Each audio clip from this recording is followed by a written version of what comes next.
Good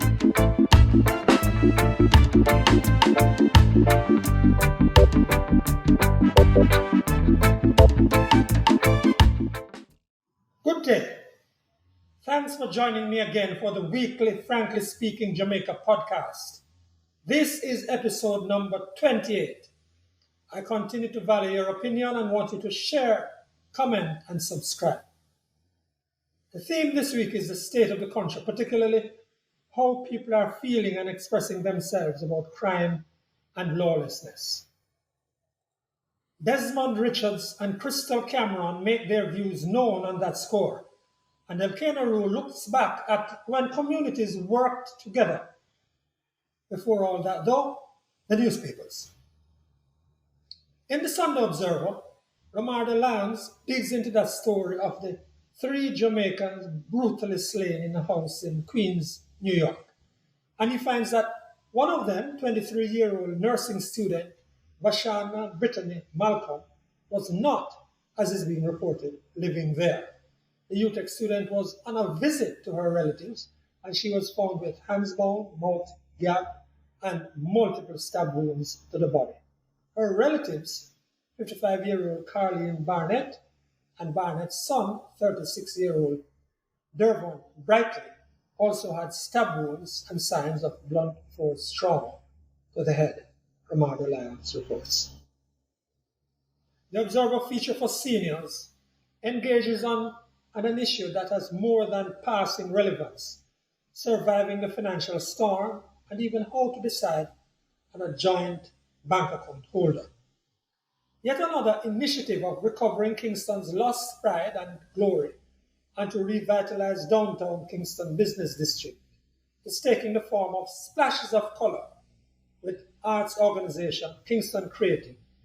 Now, Kingston Creative, Richard Johnson reports in The Observer, has partnered with the Jamaica Chamber of Commerce on the Transform the City for Jamaica 60.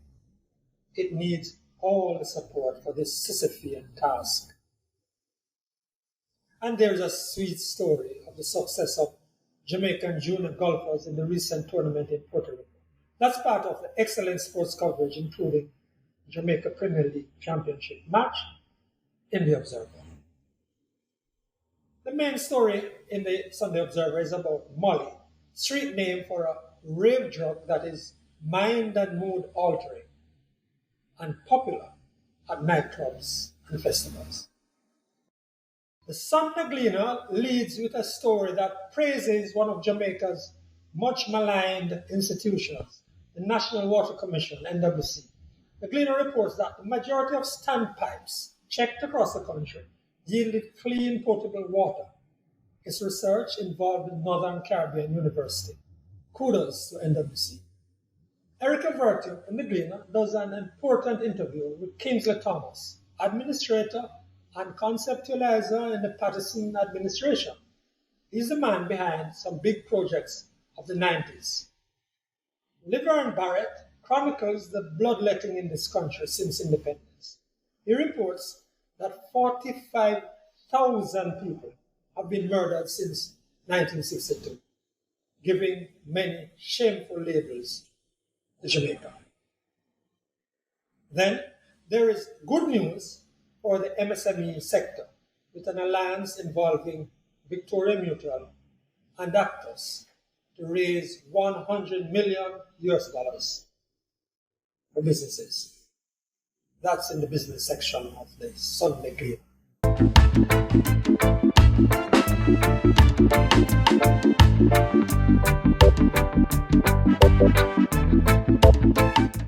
Now, to frankly speaking, my commentary. I can only use my experiences and the comments I get from others around me to gauge the pervasive sense of frustration in Jamaica at this time. Frankly speaking, there are people who are fed up with the state of drift of the country, of the sense that there is no real possible solution to the high levels of crime, or none in sight anyway. In discussions I've had in the last week to 10 days, many people want to get involved. They wish there was something we all could do, we all could be mobilized to help with, to beat back the criminality and the embrace of wickedness and evil in so many places. Frankly speaking, there is also widespread frustration about the state of law and order in the country that is distinct from the hopelessness and helplessness many feel about crime, but the two are linked inextricably. I listened to a caller speaking with Cliff Hughes on Nationwide Radio last week. She was expressing utter frustration and fear about how every Thursday night for months now, not 2 weeks, months, there is a karaoke in her community until 4 in the mornings, out of a street party. Every Thursday night, she's unable to sleep. And she has complained and reached out to the police even. Would come around and she said, money has passed, and it continues. She was so afraid she wouldn't even name the community. And Cliff advised her that the sensible, safe thing to do was not to name it. That's the state of Jamaica, frankly speaking. You can't even make it known that you are disturbed in your community week after week. You can't be identified as a person giving information for fear that someone will come around and shoot you dead. That fear and the fear of the loudmouths, the fear that the hooligan horde is larger and their votes more sought after than other law-abiding, play-by-the-rules people, is what is allowing the leviathan of lawlessness to gain space week after week in its inexorable march across the country. Another caller on another program the other day was complaining about how someone had turned the sidewalks in his residential community into a garage and parking lot for trucks. The sidewalks. The caller said he had written, not just called, written to all the so-called authorities, councillor, the municipality, the MP, the office of the Prime Minister, and nothing happened. The lawlessness reigns. So, frankly speaking, at the personal level and the stage of the community and out there in the streets, frankly speaking, lawlessness takes hold and is the handmaiden of murder and threats of violence against those who may complain, in the result of which there is paralysis.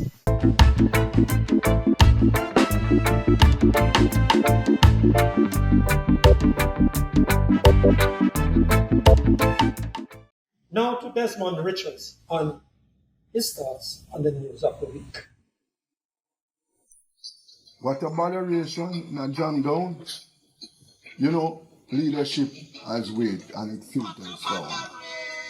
But the leadership flowing from Jamaica out in recent times is embarrassing.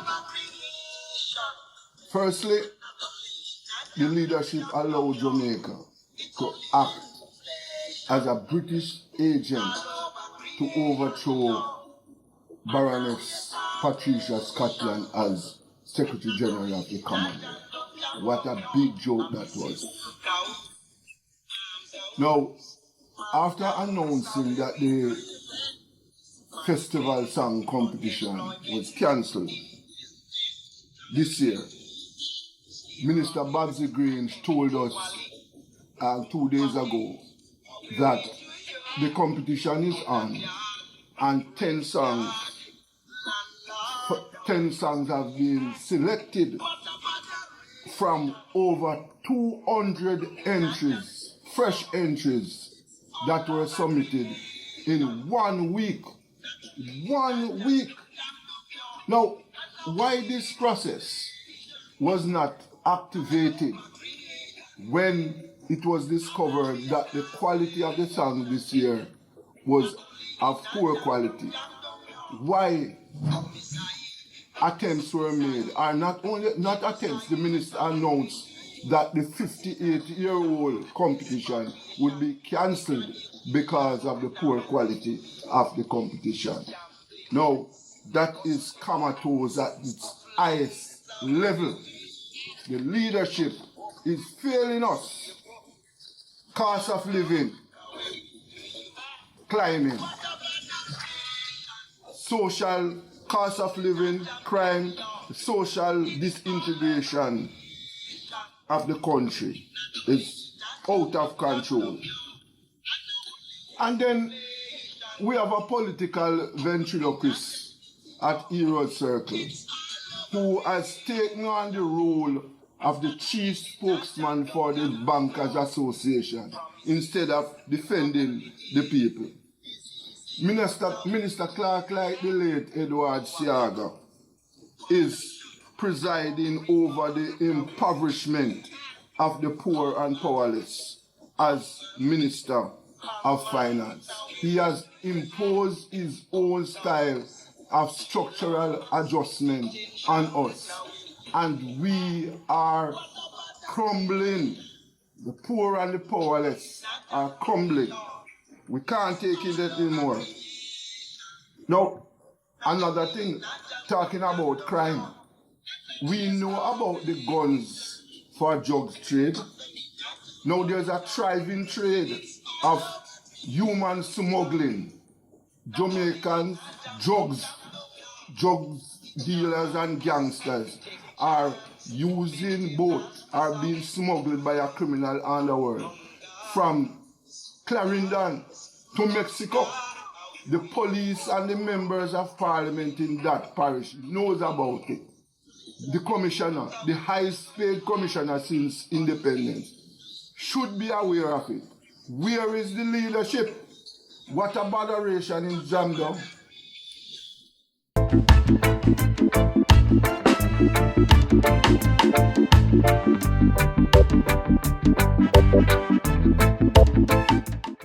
That's Desmond Richards, journalist and businessman. This week, Crystal Cameron amplifies the plea on a part of the social media space for action to deal with crime in Jamaica. This is Roger Chang.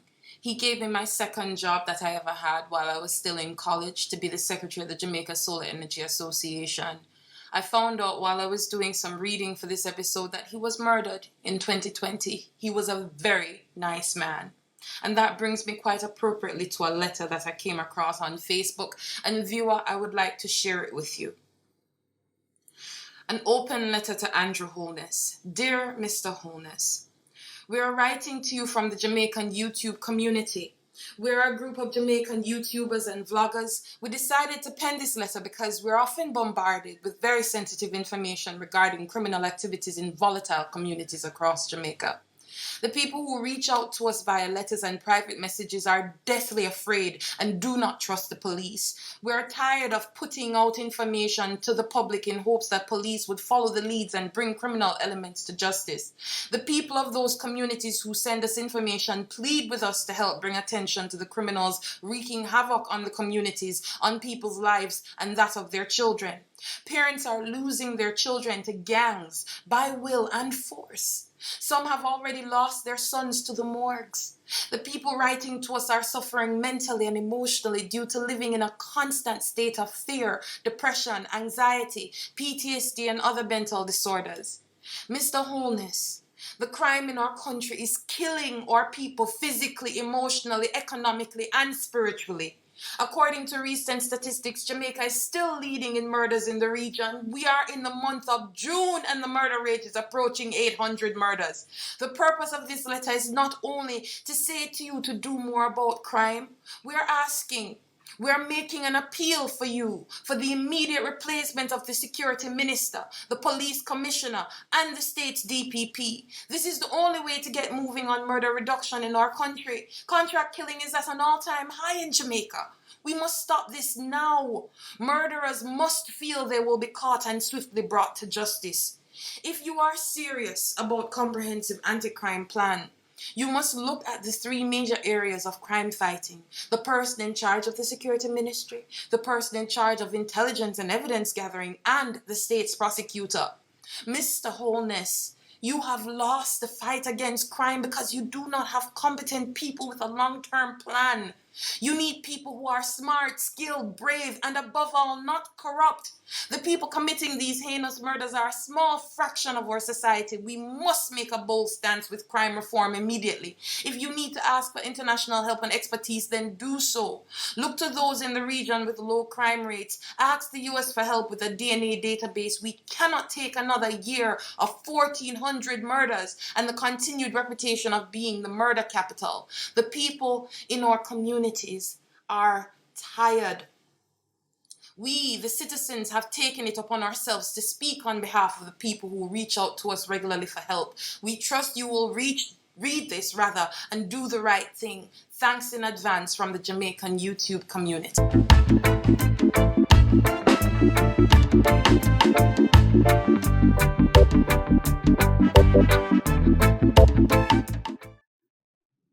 That's Crystal Cameron.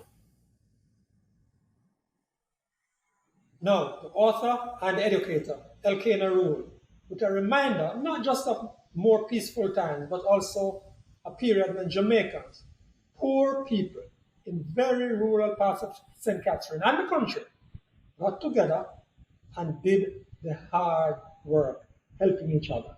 It was called different names in different places, but it, in a way, was the genesis of the cooperative. Like 10, 11, 12, or 13 men working on a particular field. So they would do a lot of work that day, planting off the farmer's crop. So many of them planting off the farmer's crop. The different farmers would plan their morning match date. When all of these, say 20 men or so, would go on that other farm. So you'd often hear a farmer saying, you know, such and such a one who owe me a day, this one owe me a day, John owe me a day, Thomas owe me a day, and so on. Sometimes the men who went on a particular morning match would go and give a widow a free day because she needed the help. She had no husband to return the time, and they knew that. So they would give her a free day to plant her crops because she would depend on the returns from her crops to survive, and they knew this. So, and in some fields they sang digging songs sometimes. There were some well-known digging songs that hold him Joe, donkey want water, hold him Joe. Go down a riverside Sunday morning, you hear dopey ball. Man dopey ball, ha ha, woman dopey ball, kekekem. Those were some of the digging songs that they used. And sometimes they started quarreling with one another. That's Elkanah Rule, author and storyteller. Just before I go, I'm making another plea, even though we are far down the road on this one already. Please, let us acknowledge that an awful crime took place in Clarendon late last month. But remember, the suspect in that terrible crime is still, though charged, a suspect, an accused person. That's our Frankly Speaking Jamaica podcast for this week. Please keep sharing. We invite you to place your comments on the channel. And if you have not yet done so, please subscribe. I'm Franklin McKnight. Until then.